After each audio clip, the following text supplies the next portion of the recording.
vivendo os mesmos momentos que essas 10 virgens viveram. Mulheres que estavam na presença, estavam com a sua lamparina até um certo momento com azeite. E a Bíblia ela vem dizendo que essas 10 virgens se preparam para a grande boda, se preparam para o casamento, para o encontro com o noivo. Mas porém, a metade dessas 10 virgens, ela se achou o suficiente, somente aquele azeite que estava na sua lamparina. Ela imaginou que o noivo iria vir de imediato, e não houve uma preocupação nessas 5 loucas em conservar junto delas não somente o azeite que estava na lamparina, mas porém também trazer em reserva. Irmãos, se nós olharmos, isso tem acontecido no nosso meio. As pessoas aceitam Jesus, recebem de Jesus uma lamparina cheia de azeite, e ela vem seguindo uma caminhada, e chega um determinado momento que ela começa a ficar despreocupada, porque desde quando ela era criança, ela ouvia falar que Jesus iria voltar. A sua avó, a sua bisavó já faleceu, a sua avó já faleceu, sua mãe já está de cabelo branco, e ela, por sua vez, já casou, tem seus filhos cresceram, casaram, deram netos.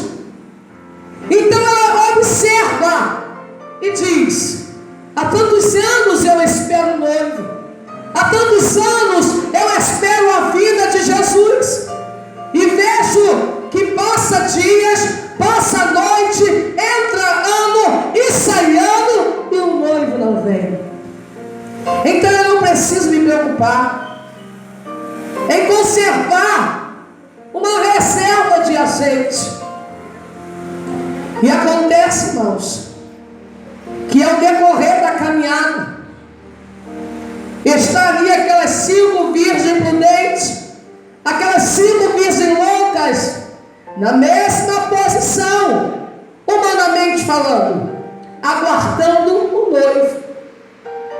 Mas acontece que um determinado dia e tempo, o azeite de uma delas das 5, começam a se findar.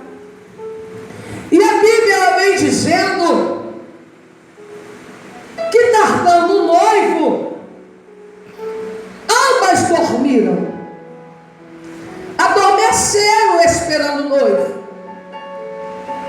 Mas há uma diferença nas 10 virgens que dormiram. As 5 loucas confiaram no azeite que estava na sua lamparina, mas as 5 prudentes, tanto diz a palavra prudente. Prudente é aquela pessoa que se resguarda. Prudente é aquela pessoa que tem cuidado de si. Ela tem cautela em todos os passos e atitudes que ela toma. E mediante a sua prudência, não tem como ela ser pega despercebida. Mas uma louca, uma tola, é aquela que vai levando a sua vida de qualquer maneira, e achando que o azeite dela está suficiente, que ela não precisa reservar, ela não precisa resguardar a sua vida, ela não precisa ser prudente naquilo que faz, ser prudente naquilo que fala, ser prudente Aleluia, Jesus. Temos vivido momentos assim. As pessoas, elas estão ferindo. As pessoas, elas estão caluniando. As pessoas estão machucando. E por quê? A Bíblia fala que é impossível uma árvore que dá fruto, ela não ser apedrejada. Jesus, quando olhou para a figueira e não viu um fruto sequer, ele amaldiçoou. E a Bíblia diz que a vara que está nele não dá fruto, ele arranca e lança no fogo. Temos observado que o adversário, ele tem levantado essa parte das mocas. Elas não se conservam, elas não se preparam, e quando ela depara com as virgens prudentes, elas tentam de todos os modos em contaminar, em te fazer também ser uma tola, ser um louco.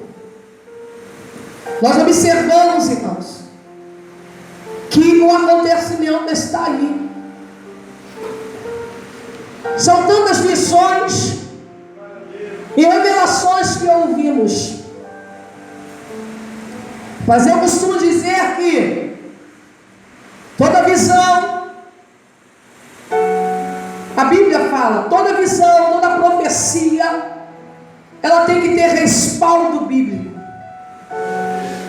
Ela tem que estar de acordo com a palavra. E por mais que você ouve anos e mais anos que Jesus está voltando, só que as pessoas, os crentes, os desviados, aqueles que ainda não aceitaram Jesus, mas ouve sempre alguém falar de Jesus, esquece de uma coisa: existem dois meios de Jesus voltar. É a promessa que a igreja está esperando, o quê? Jesus vir nas nuvens buscar o seu povo. Mas porém também tem um outro meio de se encontrar com Jesus, de Jesus vir para você e vir para mim. É a morte vindo nos buscar. E é nisso que muitos estão esquecendo. Há tanto tempo que diz que o noivo está vindo, Jesus está vindo, mas porém nada acontece. Por que eu vou me preocupar em resguardar no azeite? Por que eu vou me preocupar em ser prudente? Por que eu vou me preocupar? E por que eu vou vigiar para ser a igreja prudente? A notícia está aí. Todo mundo fala, hoje Face, YouTube, fala que Jesus está voltando. Mas eu não vejo esse Jesus voltar. Eu estava sentado conversando ali, e eu me lembro que no final de 2015, Deus ele falou comigo e usou outras bocas de profetas para dizer que esse ano de 2016 seria ano de colheita, que muitos o Senhor ia colher, e haveria muitas perdas, muitas mortes. Eu só esse ano, eu já fui em 4 enterros de conhecidos, fora outros que você vai conhecendo. Fulano faleceu, ciclano morreu, e assim vai indo. É onde o povo está vivendo uma vida desregrada de qualquer maneira, e tem esquecido que Jesus está voltando. Agora o Senhor me trouxe lembrança Se eu não me engano, tem 1 mês ou 2 meses, por aí, 3. Não gravei muito bem o tempo. Eu estava ali, na Vitodumos, na igreja de uma amiga minha, ministrando a palavra. Se eu não me engano, foi o último dia da campanha. E estava a mãe dela ali, uma serva de Deus. Aquela mulher pegou o microfone. Ela deu testemunho do milagre que Deus fez na vida da filha dela. Ela falou das maravilhas de Deus e falou que estava muito alegre. Eu na hora não comentei nada. Eu olhei para ela e me deu uma saudade. Eu falei: Deus, eu tenho mais um pouco de convivência com a filha dela, não com ela. Por que me deu essa saudade? Quando foi, irmãos? No sábado, eu estava indo com um trabalho na casa de um amigo meu, e eu estava conversando no ponto do ônibus com uma amiga e com a minha filha. Eu falei: olha só, preste atenção. A igreja do Senhor está vivendo como se elas fossem viver eternamente nessa terra. A igreja do Senhor está preocupada com tantas coisas. A igreja do Senhor está botando tantas prioridades na frente. Eu quero um carro, eu quero uma casa, eu quero isso, eu quero aquilo outro. Mas esquecendo que a ordem da situação, a ordem da coisa, a ordem nas hostes espirituais não funciona como nós terreno imaginamos. A Bíblia ela diz o quê? Não andeis ansiosos com o dia da manhã, porque o dia da manhã a ti não pertence. Aleluia! E a Bíblia diz o quê? Buscai o reino de Deus e a sua justiça, porque assim, ademais coisas, o Senhor ele acrescenta. Estava aquele homem, irmãos, muito rico, folgado em sua alma. Ele olha para o seu celeiro, que estava muito farto, próspero, e vê o celeiro apertadinho. Aí ele vira para si mesmo e diz: eu vou quebrar, vou construir um celeiro maior, porque a minha riqueza, os meus bens materiais está crescendo. Aí vem, aleluia, uma voz e diz para ele assim: louco, se hoje eu pedir a sua alma, o que tu tem para me dar? Para quem está preparada a sua alma?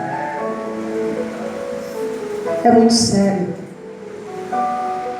De repente você podia esperar eu falar: Deus está abrindo portas, Deus vai curar seu marido, Deus vai curar seu filho, Deus vai trazer. Busca o reino de Deus, porque as demais coisas o Senhor acrescentará. Glória a Deus, glória a Deus. Quando houve um terremoto na prisão onde estava Paulo e Silas, e que aquele carcereiro, desesperadamente preocupado, lançou a mão sobre a espada quando ele ia tentar se matar, o servo de Deus interrompeu ele e falou: não faça tal coisa, porque a cadeia se abriu, mas todos os prisioneiros estão aqui, ninguém fugiu. Porém te digo uma coisa: se tu crer, será salvo tu e a tua casa. Então eu acredito que quando existe uma pessoa que crê, quando existe uma pessoa que está como Josué, dentro da sua casa, da sua família, naquele momento que o povo começou a se rebeliar contra Deus, achando que estava se rebelando contra Josué, mas não, ele estava em desobediência contra Deus. Eles começam a partir para a idolatria, começam a fazer coisas que desagradam ao Senhor. Josué olha para aquela situação, ele olha e vê que não está bom, ele vê: olha Deus, eu guiei o povo, tu me chamou, eu coloquei, tudo aquilo que tu me mandou fazer eu fiz, mas porém Senhor, eu não sou dono desse povo. Mas aí Josué chega com ousadia diante daquele povo que estava pecando, murmurando contra Deus, fazendo coisas desagradáveis. Ele diz: olha, eu ensinei os mandamentos que Moisés me ensinou, eu transmiti para vocês. Vocês viram o Jordão se abrir, vocês viram a muralha de Jericó cair, vocês foram homens e mulheres que viram o milagre de Deus. A todo momento Deus se manifestou para mim e para vocês. Mas eu quero declarar uma coisa para vocês ouvirem. Não me importa em que caminho vocês hoje decidem seguir. Não me atinge a decisão de vocês hoje. Sabe por quê? Porque eu e a minha casa serviremos ao Senhor. Observamos que quando essas loucas percebem que tem alguém anunciando que o noivo está entrando na cidade, que o noivo está vindo, elas incomodam as prudentes. Divida um pouco desse azeite, me dá um pouquinho. E se elas não fossem umas mulheres prudentes, porque o noivo está vindo, está se anunciando que o noivo está vindo.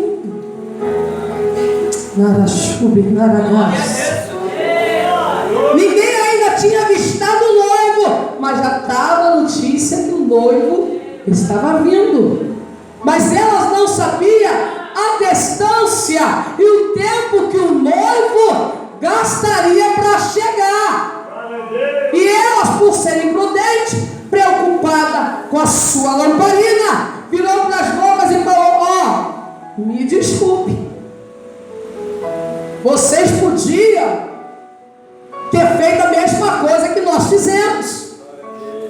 Trago o azeite em reserva, mas preste bem atenção. Se eu tirar um pouco do meu azeite e lançar na sua lamparina, você vai ficar sem, eu vou ficar sem.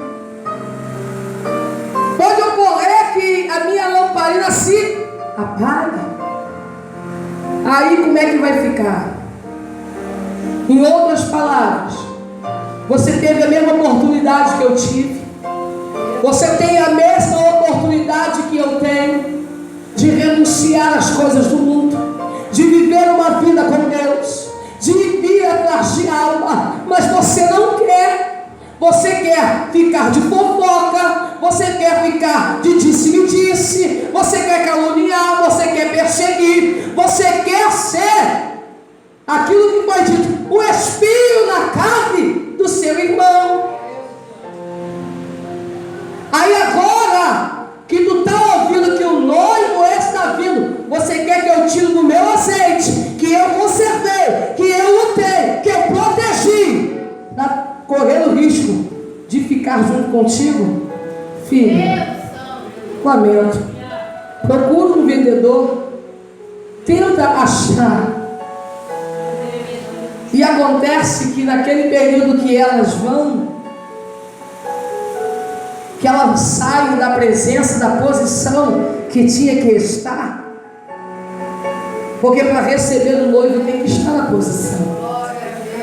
Para receber o noivo tem que estar onde ele marcou, aonde ele disse que ia se apresentar.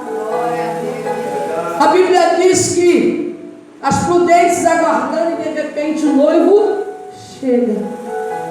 E quando ele chega, acabou.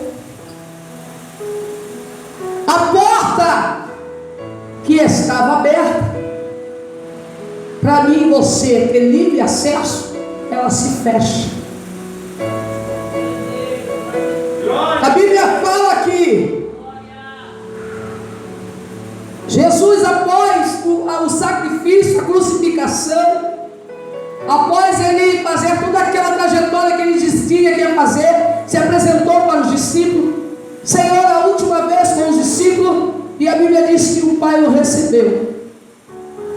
E em salmo, eu gosto muito desse salmo, que vem dizendo: ó portas eternas, recebei o Rei da Glória. Quem é este Rei da Glória? Senhor dos Exércitos. Aquele que desceu, se fez homem, se fez maldito, passou por tudo aquilo que ele tinha que passar, por amor a minha e a tua vida. E a Bíblia diz que ele nos faz uma promessa. E a promessa que ele nos faz é assim: olha, eu vou ir, mas o meu Espírito vai vir.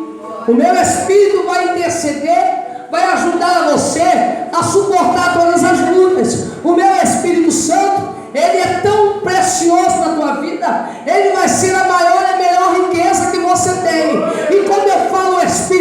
Santo, eu não estou falando meia dúzia de língua estranha, não. Porque não é quem fala meia dúzia de língua estranha, sapateia, que está cheio do Espírito, não. O Espírito Santo não tem nada a ver com o teu dom de língua. Ele é uma pessoa.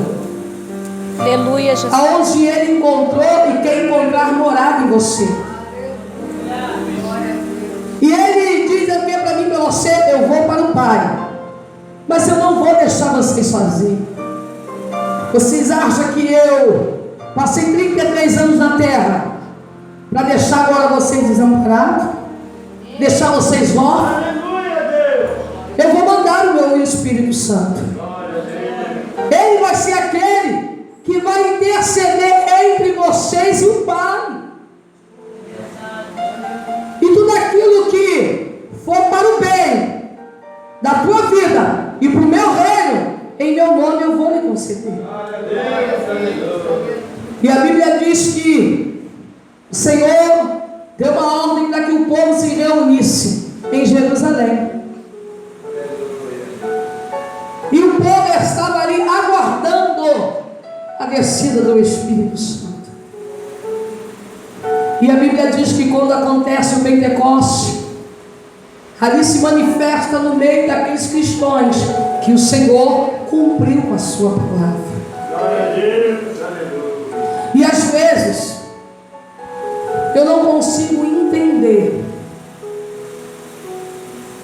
uma pessoa que quando Jesus te chama, Ele não está dizendo para você que tu vai ter vida boa.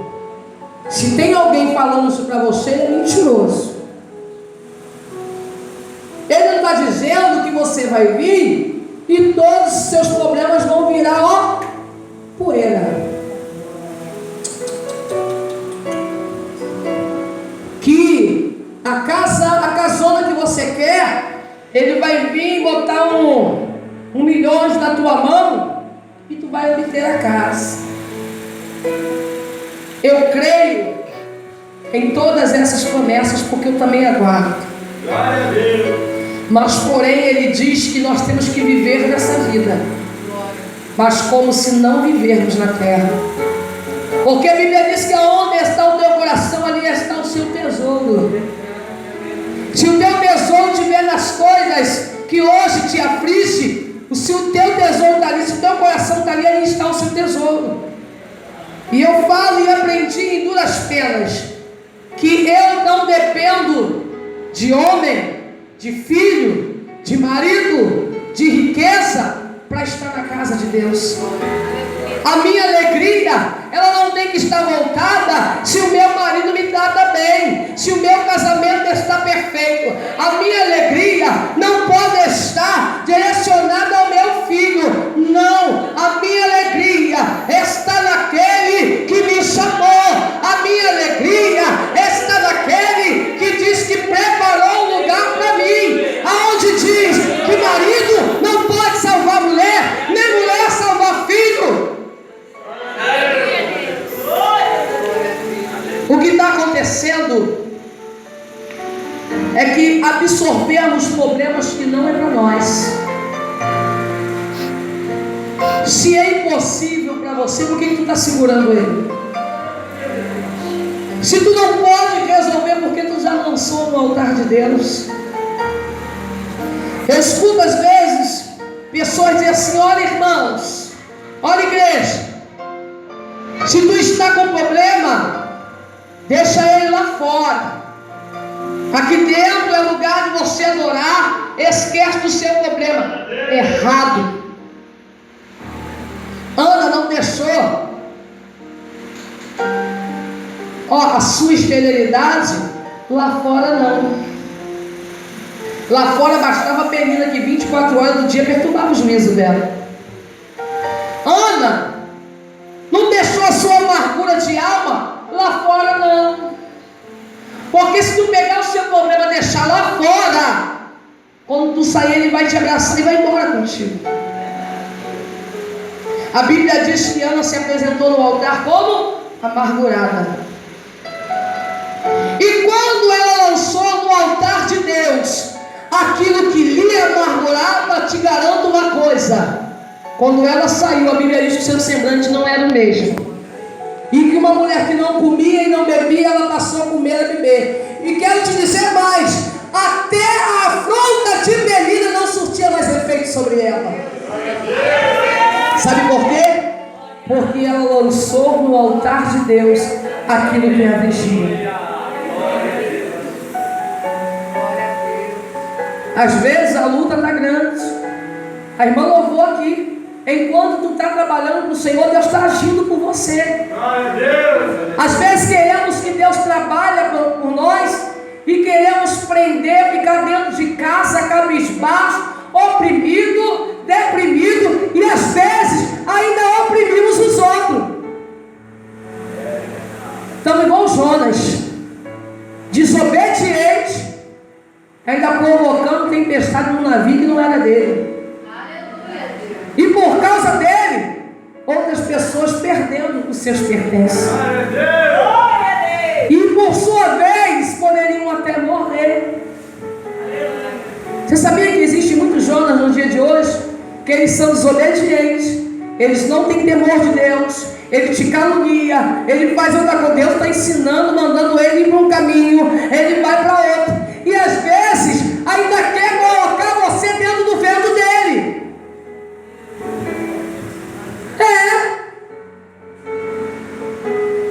Hoje eu estive numa situação que eu ouvi umas palavras, eu parei e falei: Deus, o que essa futura liberta está falando a meu respeito, ela está descrevendo ela, mas em cima de mim. Falei: Jesus, a pessoa está tão confusa, não tem Bíblia, não tem vida de leitura bíblica, não tem comunhão com Deus, que ela passa a pegar todos os problemas, todas as mazelas que ela carrega há anos e não quer se libertar, em cima de outra pessoa. Eu vejo pessoas dizer assim: ai, irmã, eu me desviei porque meu marido foi embora, Deus deixou a mãe de levar meu marido. Aí eu paro, eu escuto isso. Aí eu paro e fico assim: Jesus, como é que funciona isso? Então o coração dela não estava em ti, o coração dela estava no marido. Então tu não é o Deus da vida dela, o Deus da vida dela é o marido. Aí você vai dizer assim: mas irmã, não é fácil você ter um casamento destruído. Pô, tu está ali na obra de Deus, tu está ali fazendo a obra do Senhor, tu faz tudo, porque só quem sabe quem é você é quem convive contigo.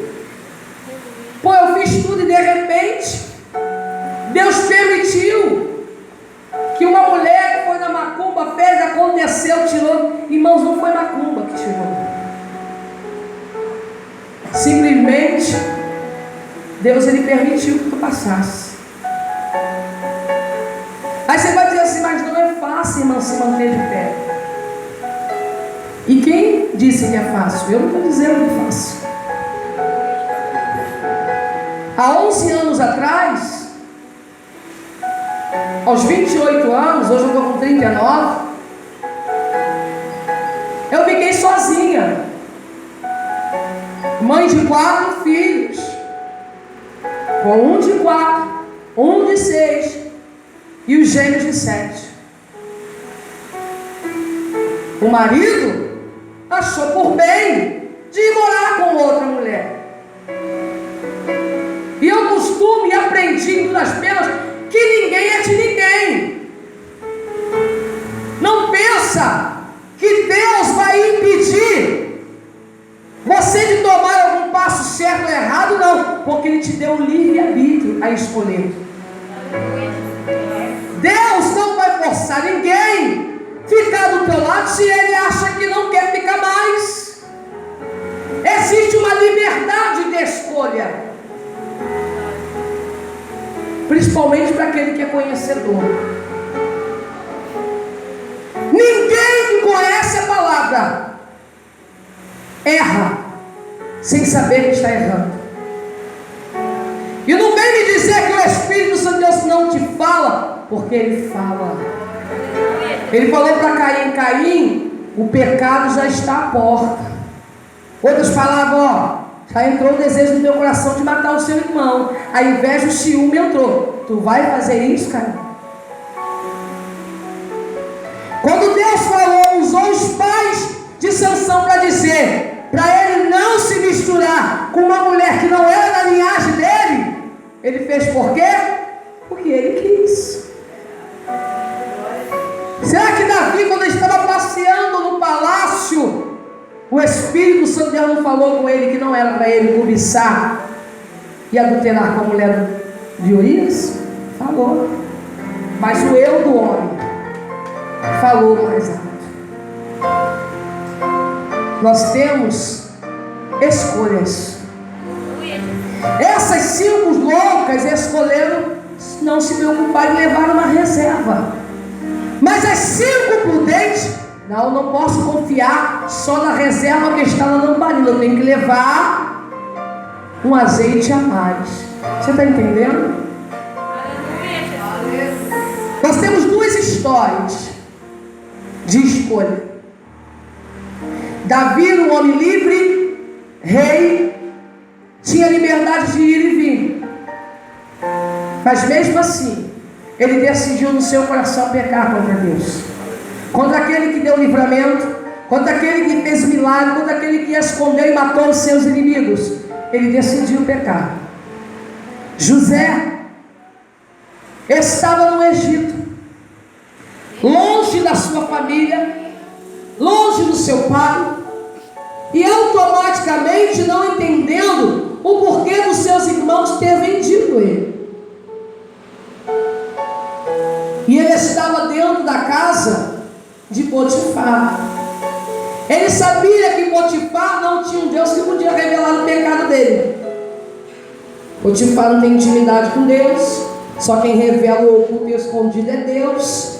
Potifar não para em casa, porque é um representante do rei. Ele entregou a casa dele aos meus cuidados. Tudo aqui está no meu domínio, no meu comando. Pô, a mulher dele é gostosa, né? A mulher dele é um mulherão. O cara não está suprindo. Ele não diz aí um ditado que eu vejo no Face, vejo às vezes até crente botar isso: quem não dá assistência abre concorrência. Na minha vida está repreendido, porque Jesus está sempre me dando assistência, então nunca vai ter concorrência com ele. Ele poderia pegar a mulher de Potifar e fazer o quê? Eu vou me deitar com ela. Estou toda arrebentada, vendido, longe da minha casa. Deus